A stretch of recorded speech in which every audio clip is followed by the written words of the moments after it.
aí, pessoal? Sejam bem-vindos ao primeiro episódio do Tumor Board. Nós somos 4 amigos, urologistas e oncologistas, que tivemos a ideia de discutir. Já fazemos isso muito na nossa prática clínica. A ideia é mais aumentar essa discussão e propagar também ciência, principalmente na área da uro-oncologia. Então, esse é o primeiro episódio. Vamos discutir aqui algumas novidades, alguns artigos bem importantes dessa área. E para dar início, eu vou me apresentar. Meu nome é Lucas Campos, sou oncologista aqui de Recife, formado na UFPE, fiz residência de clínica e de oncologia aqui e atuo basicamente em oncologia e muito na uro-oncologia. E vou passar a bola aqui para Igor. Diz aí, Igor, quem você é? Bom, sejam todos bem-vindos. Eu sou Igor, sou urologista, com atuação aqui em Recife também, e um grande entusiasta da uro-oncologia. Eu gostaria de dizer a todos que eu estou muito feliz com esse projeto que a gente já vinha conversando há um tempo. Ele está saindo do papel, sobretudo com a presença de outros 3 grandes amigos, outras 3 pessoas que eu tenho, inclusive, como inspiração para a minha prática clínica. Então, estar sentado aqui hoje com essas pessoas é realmente um grande privilégio. E aí, Rodrigão? E aí, meu amigo? O prazer é meu aí estar participando desse time de feras. Acho que tá discutindo, trazendo ciência. Eu sou o Rodrigo Arruda, sou médico oncologista, atuo no IMIP, no Hospital de Câncer aqui em Pernambuco e gosto muito da área de uro-oncologia. E eu acho que a gente tá pronto aí para discutir os principais trabalhos dessa ESMO, que foi muito importante aí para a uro-oncologia. E aí, Guilherme? E tudo bem, pessoal? Meu nome é Guilherme Pavitó e realmente é uma satisfação muito grande estar tirando esse projeto do papel. É um projeto que a gente vai discutir ciência entre amigos de uma maneira mais descontraída. Com certeza vai ser enriquecedor para a gente que está debatendo esses assuntos e para o pessoal que vai poder acompanhar. Eu sou urologista, me formei médico em 2017, fiz a residência de cirurgia geral pela UFRN e a residência de urologia na UFPE. E a gente vai discutir agora alguns temas que a gente julga ser de bastante interesse tanto para a gente de especialista na área de urologia e oncologia, como para o público médico como um todo. Isso, e assim, o que motivou, a gente já vinha nessa ideia há um tempo, e o que motivou de fato a gente colocar em prática, além do Novembro Azul, foi a vinda agora da ESMO. A ESMO aconteceu mês passado, em Berlim. A ESMO acontece anualmente na Europa, e esse ano foi o aniversário de 50 anos da ESMO, e a gente brinca que foi uma ESMO basicamente de mama e de uro. Não é tão comum a gente ter tantos artigos tão importantes e que mudam a prática clínica da urologia, inclusive artigos apresentados nas sessões presidenciais. E a gente trouxe basicamente 4 artigos para a gente discutir um pouco mais aprofundado. O primeiro estudo que eu trouxe, que a gente elegeu de importante, foi o Keynote 905, apresentado agora na ESMO. Foi um estudo que trouxe a combinação de enfortumab vedotin mais pembrolizumab para um cenário mais precoce, para um cenário que era órfão de tratamento, é o cenário de doença músculo-invasivo em pacientes inelegíveis à cisplatina. No paciente elegível à cisplatina, a gente já tinha alguns estudos que de fato mudaram a prática para esse tratamento perioperatório, mas o paciente que era inelegível ainda era órfão de tratamento. E esse estudo veio como uma luva, assim, para esse perfil de paciente. Então ele trouxe a combinação enfortumab vedotin mais pembro, que já é uma combinação conhecida por nós da uro-oncologia, que atualmente é a primeira linha no cenário metastático, tá? Existem algumas discussões, principalmente sobre a toxicidade, a gente pode ter, já, mas esse estudo propôs que ele fosse feito de forma perioperatória. 3 ciclos de EV mais pembro, o paciente era operado, cistectomia radical, e depois faziam 6 ciclos de EV e 14 ciclos de pembrolizumab. E assim, foi um estudo claramente positivo. O endpoint primário era sobrevida livre de evento, o endpoint secundário sobrevida global, e já foram apresentados. Uma coisa que eu acho importante, antes de chegar nos resultados, é o perfil do paciente. Assim como os estudos de EV e pembro no cenário metastático, isso já adiantando um pouco, chama muito minha atenção. Boa parte dos pacientes tinham mais de 75 anos, uma parcela não insignificante tinha um PS2, pacientes inelegíveis à cisplatina, como eu falei inicialmente, e até um percentual grande de pacientes com clearance de creatinina abaixo de 60. Então era um perfil que a gente realmente vê na prática, sabe? E o resultado foi absurdamente positivo, com hazard de 0,4 no seu endpoint primário, e também já benefício de sobrevida global, com hazard de 0,5. Em relação à toxicidade, de fato, foi um esquema um pouco mais tóxico do que o habitual que a gente está acostumado a fazer. E algo que chama a atenção, que a gente já também estava acostumado com a EV, é o aumento de incidência de neuropatia, de rasgo cutâneo, enfim. Eu acho que a gente pode discutir sobre isso. Algo, antes de terminar e passar a palavra, que chama muito a minha atenção foi o resultado de resposta patológica completa, beirando quase 60%. Rodrigo, o que é que você achou desse estudo? Você acha que, de fato, já muda a nossa prática clínica? Lógico, uma vez autorizado, você já indicaria? Uma boa pergunta, Lucas. Eu acho que houve muito... acho que você estabeleceu bem as principais características do trabalho. Eu acho que é um trabalho que reúne pacientes da nossa prática. A gente hoje já tem uma mão do EV302 no cenário metastático. Eu acho que a gente tem uma taxa de resposta não vista com a combinação no cenário elegível junto com químio e durvalumab. Assim, pacientes que tinham doença em consideração para aguentar uma cistectomia. Acho que um comentário dos urologistas aí pós se tem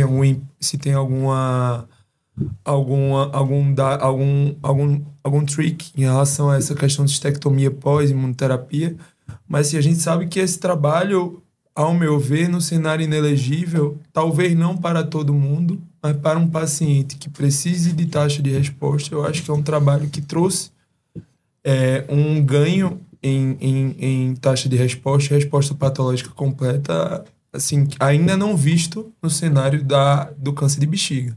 Então, eu penso que, apesar das toxicidades, é uma população idosa, uma população multimórbida, população de vida real.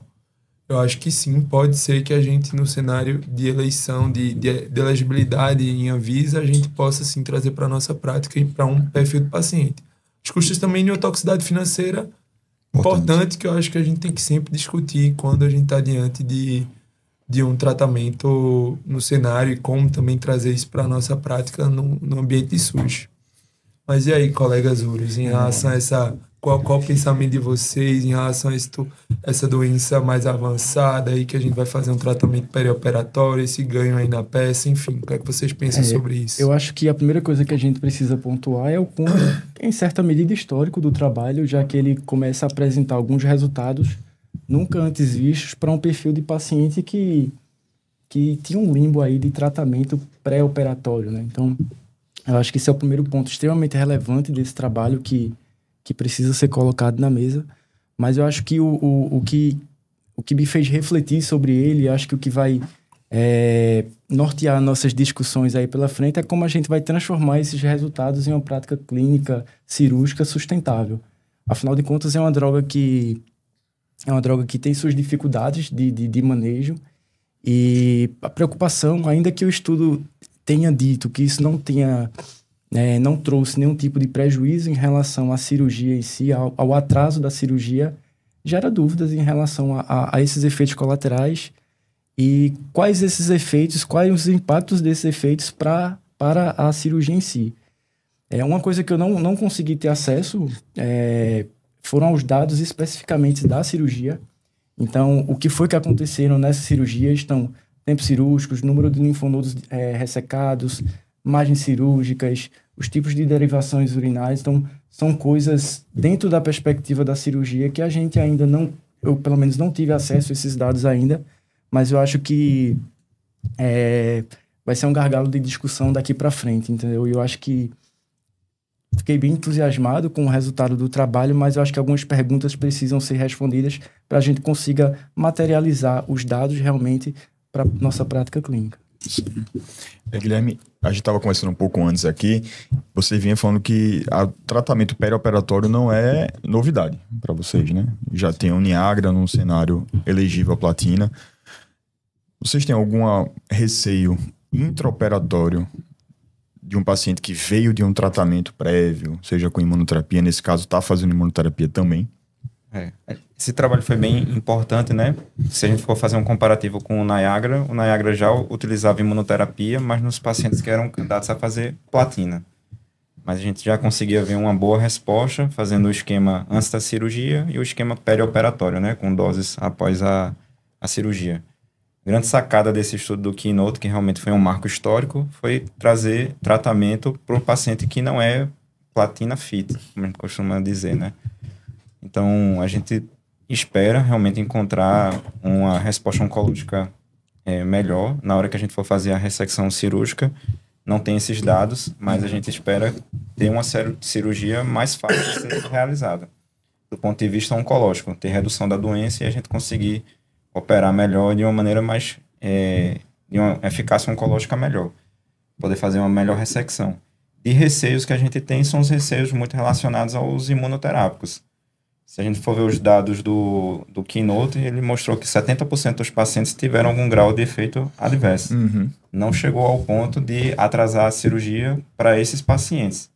Agora, lembrando que no Keynote é um cenário muito controlado de ensaio clínico. Existe o cenário ideal, né, para fazer um estudo. A gente, às vezes, não sabe se isso consegue ser replicado na vida real. Um dos receios que a gente tem é, por exemplo, os pacientes são idosos, muitas vezes têm suas comorbidades, e terminar tendo descompensação das comorbidades e a gente terminar perdendo oportunidade até cirúrgica. O paciente não conseguir fazer a cistectomia radical como tratamento definitivo, que a gente sabe que ainda é o pilar fundamental do tratamento dos pacientes com doença músculo-invasiva. E um ponto importante também de discussão, que eu penso é que um paciente que vai ter uma resposta patológica de 57% não visto em outros trabalhos, será que também precisa dessa continuidade desse tratamento? Exatamente. Num contexto de personalização do tratamento, a gente tem alguns dados também interessantes de ctDNA no contexto de câncer de bexiga também apresentados na ESMO. Eu acho que também entender melhor de quem vai necessitar uma intensificação desse tratamento adiante. Eu acho que dar um stage cirúrgico também para um câncer de bexiga, a gente está falando de um pós-operatório difícil num contexto de centros urológicos mais gerais, que não tem tanto N em relação a essa cirurgia. Eu acho que também é um ponto importante. Com certeza, sim. Até porque a cirurgia não é uma cirurgia tranquila, né? É uma cirurgia grande, talvez uma das maiores cirurgias da urologia. Mas tem uma coisa assim bem interessante, uma reflexão que eu vi, que eu fiz também, que vi ali também sobre isso. Em certa medida, eu acho que o Keynote ele até valoriza o papel da cirurgia dentro do tratamento do paciente com PT2. Então, os resultados que a gente está vendo do trabalho, eles passam dentro do trabalho pela realização da cistectomia.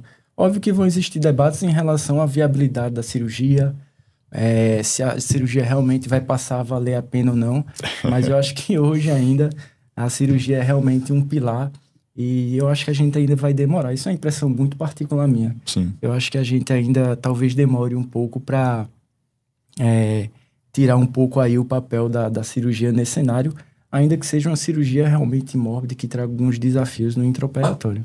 Sim. Mas eu penso que depois de uma enxurrada de tantos dados em relação à preservação de bexiga com quimio-rádio, a gente teve avanços recentes com tratamento perioperatório que faz a gente repensar essa indicação e talvez trazer para o lado cirúrgico, que eu acho que Sim. é um ponto que a gente vê de discussão muito presente, né, nos principais congressos. Eu acho que vai ser bem interessante esse debate aí. Eu acho que já a gente vai ter essa resposta também da adjuvância, né? Será que precisa fazer esses ciclos? Um terço dos pacientes não fizeram. Será que precisa de fato fazer? E um DNA tumoral circulante entraria também aí de forma perfeita.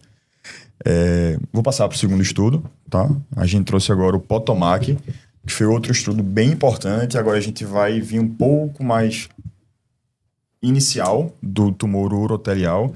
Esse estudo tentou avaliar o acréscimo de durvalumab, ABCG, no paciente com doença músculo não invasivo de alto risco. A gente sabe que o tratamento com BCG de indução e manutenção é o tratamento padrão para esse perfil de paciente, mas infelizmente mais ou menos 40% dos pacientes recorrem nos 2 primeiros anos. E esse tratamento propôs o acréscimo de durvalumab venoso, ABCG, intravesical. O desenho dele, na verdade, ele tinha 3 braços. Um braço era o braço controle, que era feito o BCG de indução e manutenção. O outro braço, que já adianto, foi negativo, faria BCG de indução e seguia apenas com imunoterapia, durvalumab de manutenção, digamos assim, por 13 ciclos. E o braço que de fato foi apresentado agora era feito durvalumab por 13 ciclos, mais BCG de indução e manutenção. O endpoint primário foi sobrevida livre de doença entre esses dois braços, né? O que fez imunoterapia mais BCG de indução e manutenção versus o tratamento padrão. E foi um estudo positivo, tá? Foi um estudo positivo no seu endpoint primário, que era sobrevida livre de doença, com hazard de 0,68. A diferença no 36º mês não empolgou muito, né? Foi 82% de pacientes livres de doença que fizeram imunoterapia versus 77% de quem não fez, bem semelhante. Mas, de fato, estatisticamente foi positivo. Sobrevida global ainda não foi, com hazard de 0,8, mas o intervalo de confiança ultrapassou a unidade. Em relação aos eventos adversos, houve naturalmente mais em quem fez a imunoterapia. Eventos adversos grau 3 e grau 4 chegaram até 20%. Eu acho que a gente pode discutir um pouco sobre isso também. E queria a opinião de Guilherme aí nesse estudo. O que é que você acha, Guilherme? É um estudo assim que, do ponto de vista estatístico, empolga muito, né? A gente vê o hazard ratio dele bem baixo, né? Mas quando a gente vai ver o valor absoluto ali depois de 36 meses, a gente não vê uma diferença absoluta tão grande, né? De 5%. Eu acho que o estudo ele termina valorizando mais o papel da BCG. A gente já sabia, quando a BCG realmente ela tem sua indicação e sua aplicação feita de forma correta, a gente vê o poder que a BCG tem, né? É uma droga barata, mas infelizmente não acessível, né? A gente fica muito triste por não ter a matéria-prima faltar muitas vezes, porque a gente consegue ver. O trabalho, por exemplo, foi para avaliar uma imunoterapia associada à BCG, mas eu acho que ele termina refletindo o poder da BCG, que deveria ser mais disponível, né, para a gente, e a gente conseguir aplicar ele da maneira que deveria ser aplicada. E BCG de indução e manutenção, né, Rodrigo? Então, acho que Guilherme trouxe o principal ponto de reflexão. Claro que a gente está quase colocando o câncer de bexiga como imunoterapia em quase todos os cenários. Esse traz para o doente do câncer de bexiga de maior risco o cenário da possibilidade de indução, mas assim, esse braço da BCG só a indução, não fazendo a manutenção, sendo não ainda tendo relevância estatística, acho que é um ponto importante para a gente pensar na importância de como a gente tem a BCG, de como a gente deve lutar pela BCG nos nossos centros, porque é uma droga muito valiosa. A gente, enfim, desde a década 60, 70 aí o uso do BCG, alguma mudança, possível mudança, né? Acho que não às custas de toxicidade, também o ponto de toxicidade financeira, mas a gente sabe também, e trazendo um pouco o Igor para a discussão também, esses pacientes de alto risco de bexiga, vez por outra, há discussões interessantes de cistectomia precoce. Então, talvez para um paciente unfit que tem um tumor de maior risco, que recuse uma cistectomia nesse cenário, talvez seja um ponto importante a gente selecionar bem esse paciente para esse trabalho. É um ponto importante. Eu estou vivendo um pouco esse dilema recentemente. Tem um paciente dentro desse cenário em que a gente está discutindo, inclusive com o paciente, qual é a melhor forma de a gente tratá-lo. Enfim, a primeira mensagem assim, que eu tirei desse trabalho é que intensificar não necessariamente significa tratar melhor. Mas eu acho que o grande ponto é selecionar o paciente e tentar adequar o perfil do paciente para o perfil do tratamento que a gente vai querer.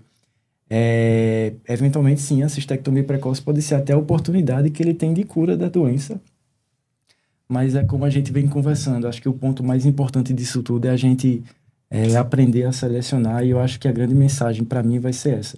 Intensificar não necessariamente significa tratar melhor, mas os próximos passos como é que a gente vai selecionar melhor esses doentes. E agora vamos para o terceiro estudo, tá? Finalizando e concluindo a parte de urotelial, que de fato foi a que chamou mais a atenção.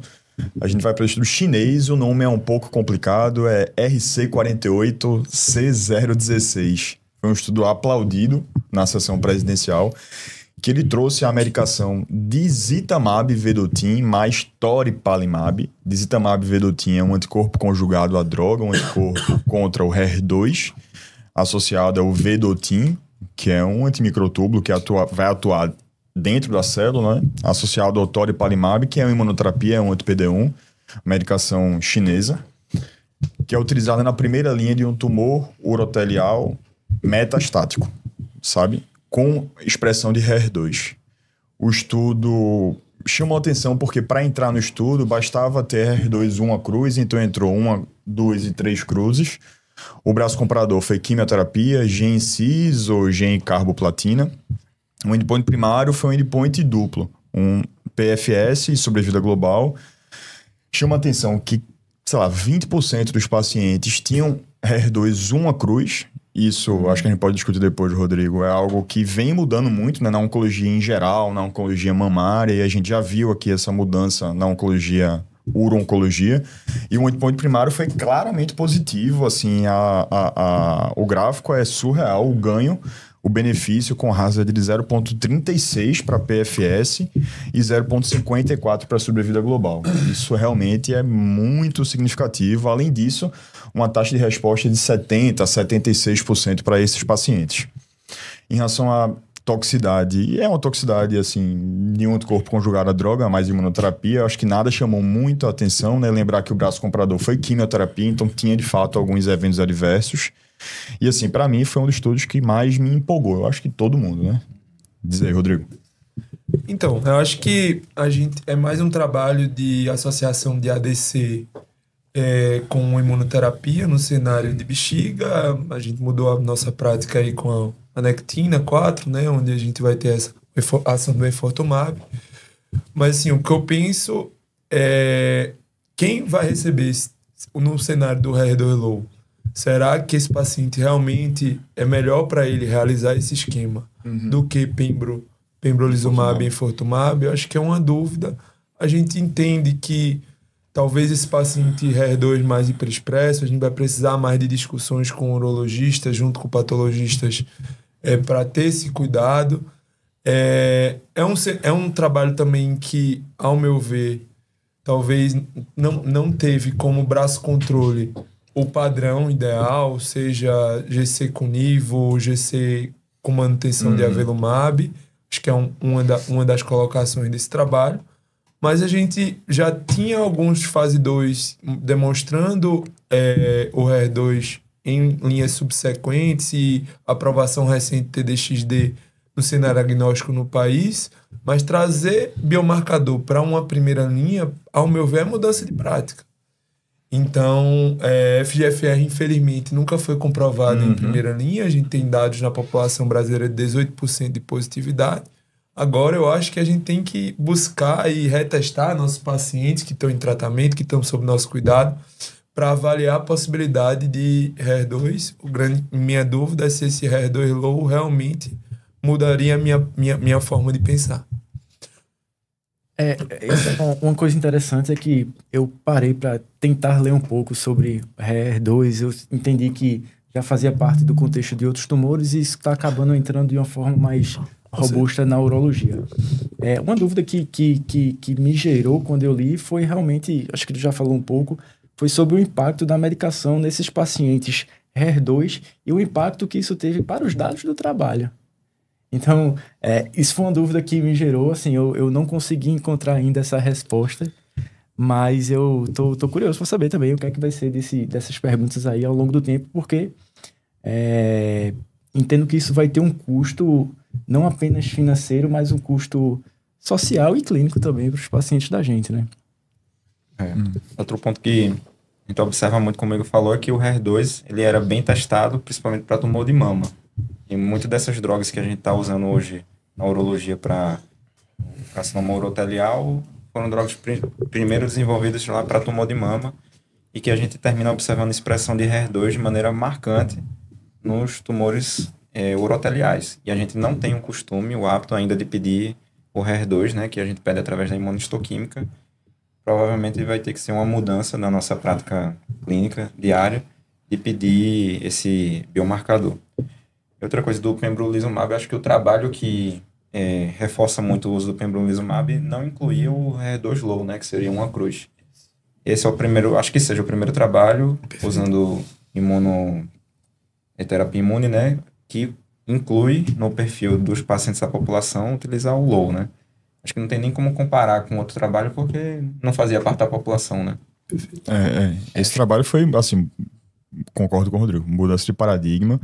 O R2 já tinha papel no cenário de urotelial, mas em segunda linha, estudos de terapia agnóstica. Mas, de fato, a gente trouxe para a primeira linha com impacto muito importante.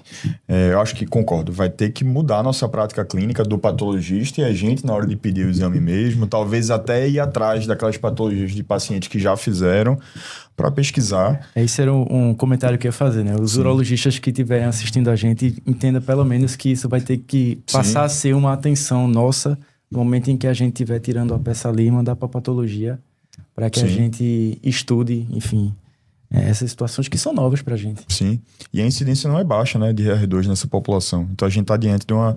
Assim, até os critérios de elegibilidade de cisplatina talvez caiam por terra, né? Porque 40%, 50% dos pacientes eram inelegíveis à cisplatina. Então, o que poucos anos atrás a gente definia se o paciente era elegível ou não para propor a primeira droga, com os últimos estudos tem ficado realmente para trás essa lógica. Só uma sugestão de trabalho, acho que é importante essa discussão, a gente tá aqui também fazendo nosso papel, a gente também entender como é na população brasileira essa positividade do HER2. Sim. Porque a gente teve comprovação da positividade de FGFR, mas vez por outra a gente entende que a gente precisa entender nossos dados para trazer também para a nossa prática. São dados em população oriental, que a gente já sabe que assim, a mudança de papel da biologia molecular é um pouco distinta da nossa. Mas eu acho que é um futuro aí a gente entender como é o HER2 no urotélio na nossa população. Massa. Agora vamos para o quarto estudo. Um quarto estudo tão importante, né? Que foi o PSMA Addition. Esse estudo avaliou o uso do lutécio num cenário bem precoce. No cenário de câncer de próstata, a gente está saindo agora de tumores uroteliais, vão para câncer de próstata, e esse estudo tentou avaliar o acréscimo do lutécio, a terapia de primeira linha no paciente hormônio sensível à castração. O lutécio não é novidade para a gente da uro-oncologia, já tem alguns estudos, vários estudos mostrando seu benefício em cenários mais tardios. Inicialmente foi lá atrás, rede da castração que já tinha feito taxano, depois veio para frente, a gente tem o PSMA4, que é o estudo mais recente, que já trazia um pouco para frente, e agora a gente trouxe para o cenário sensível. Então esse estudo foi apresentado na sessão presidencial, só lembrando, né, o lutécio é uma partícula emissora de radiação beta, que nesse estudo foi adicionada ao ADT, a terapia de deprivação androgênica, mais algum agente antiandrogênico de nova geração, que nesse estudo podia ser a abiraterona, a darolutamida, a enza, a APA, que é o que a gente de fato faz no dia a dia, e os pacientes foram randomizados para isso. O tratamento de fato padrão, que é a ADT mais ARP, ou ADT mais ARP mais o lutécio. O endpoint primário foi sobrevida livre de progressão radiológica. O estudo permitiu o crossover, acho que isso é importante, a gente discute depois. E o endpoint secundário, que ainda não está 100% maduro, é sobrevida global. No estudo agora foi apresentado os resultados do endpoint primário sobre vida livre de progressão radiológica, que foi positivo, com hazard de 0,72. Ou seja, os pacientes que acrescentaram lutécio progrediram radiologicamente menos do que quem não acrescentou lutécio. Tá? Em relação à toxicidade, acho que já é um ponto à discussão. Teve um acréscimo de toxicidade, a gente está adicionando uma droga a mais no tratamento. Então, teve um acréscimo principalmente das toxicidades já relacionadas ao lutécio, citopenias, anemia, trombocitopenia, leucopenia. E, para mim, já começando a discussão um pouco, aumentou também o risco de tumores futuros, né? Novos tumores primários, neoplasias. E que eu acho que é um tempo muito pequeno, né? Um follow-up muito pequeno para a gente, de fato, ver essa magnitude desse evento adverso. Queria a opinião de vocês. Quem quiser... Esse estudo aí, ele foi o primeiro que trouxe o lutécio, né, para o cenário de câncer de próstata sensível à castração. Então, o ponto de discussão assim, que a gente tem começaria pela seleção dos pacientes, né? Eu acho que fica um grupo muito grande e heterogêneo ali do ponto de vista de doença, né? Ele pegou o câncer de próstata de baixo volume, de alto volume, isopos variados. Então, e na sugestão de fazer um tratamento com lutécio como primeira linha, né? E a gente tem trabalho já no cenário já de resistência à castração que mostra que o lutécio ele tem uma melhor ação naqueles pacientes que têm mais PSMA positivo no exame do PET. Então, eu acho que na seleção dos pacientes, acho que poderia ter sido feita uma seleção melhor. A gente já sabendo que quem tivesse mais captação de PSMA teria uma melhor resposta. Isso visando diminuir efeitos adversos da associação do Lutece. Outro dado importante é que o estudo mostrou claramente, né, que houve benefício na progressão livre de metástase, né, radiológica, mas não mostrou estatisticamente significativo a sobrevida global. E quando a gente está discutindo aí sobre tratamentos anti-câncer, a gente tem que ter em mente que o objetivo é o quê? Aumentar a sobrevida global com qualidade de vida. Eu acho que o trabalho, ele com certeza abriu portas para a gente pensar o lutécio na doença que é sensível à castração, mas não para todo mundo ainda. E acho que é muito cedo para a gente dizer ainda que deve ser generalizado esse estudo como primeira linha. Eu acho que é muito mais sobre overtreatment do que necessariamente a gente está discutindo a droga em si, né? Eu acho que a droga já mostrou a sua capacidade, o seu potencial, mas tudo vai passar muito sobre para quem efetivamente vai se beneficiar desse tratamento, porque como todos os outros tem sua toxicidade, a gente precisa selecionar bem.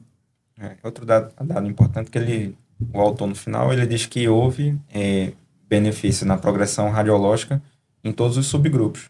Mas quando a gente vai ver o subgrupo de baixo volume pelo chart, ele tem uma tendência, mas não é clinicamente significativo. Quando a gente vê todo de uma maneira global o estudo, realmente teve benefício global, né? Mas no subgrupo de baixo volume, a gente parece não ter visto esse benefício todo. E outra coisa que acho que até o Rodrigo podia comentar, no estudo foi quase que padrão fazer 6 ciclos de lutécio. Na prática, acho que a gente não faz os 6 ciclos de maneira habitual, né? Isso, e será que todo mundo precisaria desses 6 ciclos? O paciente que atingisse uma resposta no PET em 3, 4 ciclos, porque seguir esse tratamento por 6 ciclos, aumentando também a toxicidade financeira e a toxicidade clínica desses pacientes. E o crossover desse trabalho também, de quase 60% dos pacientes, é um crossover questionável. Exato. E vai diluir essa sobrevida global nesse contexto. Eu acho que a intensificação, trazendo um pouco dos bons insights aí, das boas colocações, a intensificação do tratamento para o câncer de próstata sensível metastático, acho que com o PIS, com o Aracens, a gente já tinha a ideia de que é possível intensificar junção de tratamento. Mas eu concordo que não é para todo mundo. Eu acho que a gente tem que selecionar bem esse paciente. A gente sabe que esse metastático de novo é um paciente que chega à nossa prática com Gleason mais alto, metavisceral. Acho que todo mundo já presenciou um caso, infelizmente, catastrófico de câncer de próstata com alguma biologia molecular. Talvez esse caso nos anime a fazer o lutécio junto com ARP. Mas, assim, acho que a gente entender, como bem colocado para o Toy, e selecionar esse paciente para a gente entender também um ponto importante de sequenciamento. Se a gente queima o lutécio no primeiro momento, como vai ser no cenário resistente à castração, que a gente também entende que o lutécio é ativo. Mas eu acho que gera uma possibilidade, abre uma janela, e é um trabalho interessante e merece ser comentado. E muito bom os comentários de você. A minha impressão é que a gente está entendendo, né, como individualizar cada paciente, né? E a gente vem entendendo até com os resultados do PIS-1, do Aracens. Será que todo paciente de alto volume precisa adicionar a quimioterapia? Eu acho que é uma dúvida que a gente já está tendo agora, que com certeza teremos também com o lutécio. Uma coisa que eu esqueci de falar, que o critério de elegibilidade, o paciente fazia o PET-PSMA, precisava ter a captação logicamente, mas não foi avaliado, pelo menos até agora, não era critério de elegibilidade a intensidade dessa captação, né? Talvez, futuramente... Se eu não me engano, se você tivesse pelo menos uma lesão metastática no PET-PSMA, já era incluído no trabalho, né? Sim. E um ponto só de discussão que também tive numa aula com colegas urologistas e oncologistas, também vez por outra, quando a gente estadia o paciente com tomografia, cintilografia, vez por outra a gente entenderia que o PET-PSMA não fosse algo importante, mas hoje eu acho que com esse trabalho e a gente entendimento dessa questão de sequenciamento, talvez a gente trazer o PET-PSMA mesmo com tomografias e cintilografia positivas para a gente avaliar a magnitude ou talvez entender também que o Lutece vai vir para esse paciente em algum momento na prática. Não sei se em primeira linha, se agora. mas no cenário resistente à castração. O que é que vocês, urologistas, pensam sobre E isso? quem sabe lá na frente como o PET, PSA, pode até administrar a forma como a gente faz o Lutece no paciente também. Então, acho que são cenários que se abriram, que eu acho que, mais uma vez, eu acho que vai ser um futuro bem animador em relação ao Lutece. Tá. Eu vou falar rapidamente aqui, não foi um dos que a gente trouxe para falar um pouco mais de forma aprofundada, é o resultado do embarque, tá? Que eu acho que vale super a pena a gente falar. O embarque já é um estudo conhecido por nós da oncologia, por vocês da Ouro também. A gente já discutiu bastante, inclusive entre si. O embarque foi um estudo que avaliou a enzalutamida no paciente com recidiva bioquímica. O paciente tinha, enfim, tratado inicialmente com rádio, com cirurgia, teve uma recidiva bioquímica. Esse paciente não fazia PET-PSMA, fazia exames convencionais. Tem alguns critérios do estudo embarque, mas enfim, a gente já sabia que o combo enzalutamida mais ADT tinha sido benéfico, assim como o braço enza monodroga, que talvez a gente estava bem empolgado, né, de tirar essa ADT do paciente e omitir a ADT. E agora a gente teve a apresentação de sobrevida global, de fato mostrando sobrevida global positivo no paciente que fez o combo enza mais ADT. E assim, já sem querer correr muito e estourar o tempo, Rodrigo, tu ainda acha que existe, mesmo com esse resultado de sobrevida global para o combo, aquele cenário que você se empolga em oferecer enza monodroga? Sim, Lucas, eu acho que você colocou muito bem. Quando a gente pensa, eu atualmente tenho paciente fazendo enza monodroga, porque a gente sabe no contexto de recorrência bioquímica o quanto esses pacientes, vez por outra, desejam não privar-se dos andrógenos. E aí a gente ainda não tem esse dado maduro. Acho que não foi um estudo, o enza monodroga não foi negativo, mas ainda não atingiu o ganho de sobrevida global. Mas eu penso que para um paciente com perfil de toxicidade que não deseja deprivar, eu acho que é uma opção ainda válida. Mas o que eu penso também é que com um dado de sobrevida global, hoje a gente não ofertar o embarque para o nosso paciente é algo que me pesa. Então acho que a gente tem que estimular, junto com os urologistas, de calcular o doubling time, de encaminhamento precoce, para a gente discutir a melhor forma de resgatar esses pacientes no cenário da recorrência bioquímica, principalmente com esse trabalho com ganho de sobrevida global. Eu gosto muito do embarque, eu acho que é um trabalho que é um grande divisor de águas na vida do urologista. Eu acho que todo mundo tem que parar algum momento para estudar e ler um pouco sobre o embarque. Eu acho que as principais mensagens do embarque nem chegaram agora, né? Se a gente olhar direitinho, o ganho de sobrevida global, o ganho absoluto, para algumas pessoas é de apenas 9%. Mas acho que os ganhos e os benefícios que o trabalho trouxe para a gente foram outros. Sobretudo a ideia da intermitência, da forma como ela é feita, a ideia de ter o paciente que está ali fazendo ADT, parar com as 36 semanas e a gente seguir esse paciente, seguir fazendo o acompanhamento desse paciente.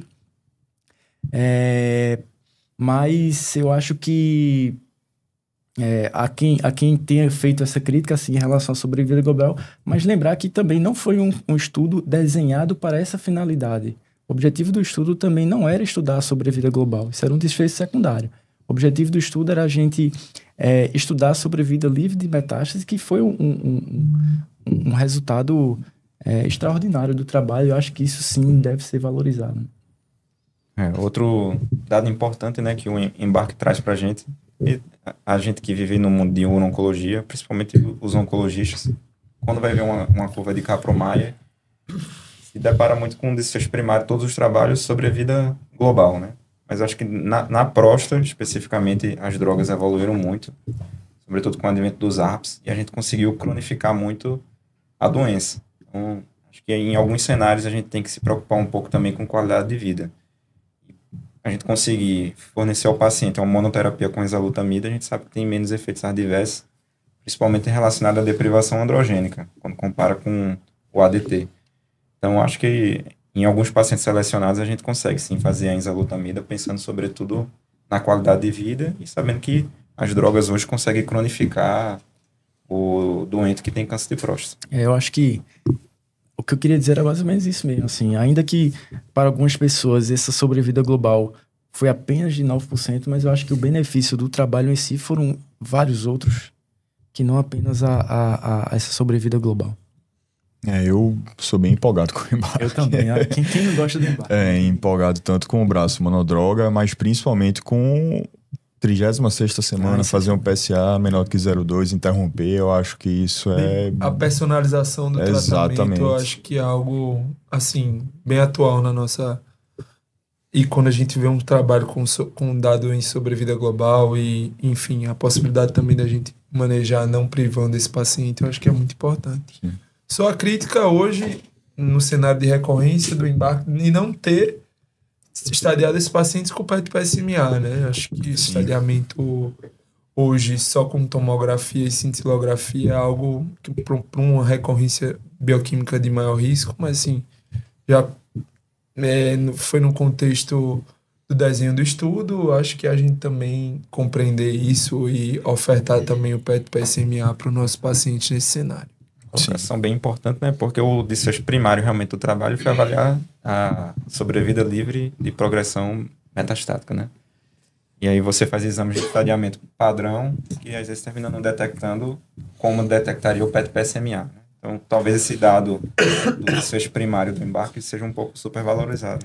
Fazer um comentário aqui. Às vezes eu acho que a gente é muito crítico com esses trabalhos, né?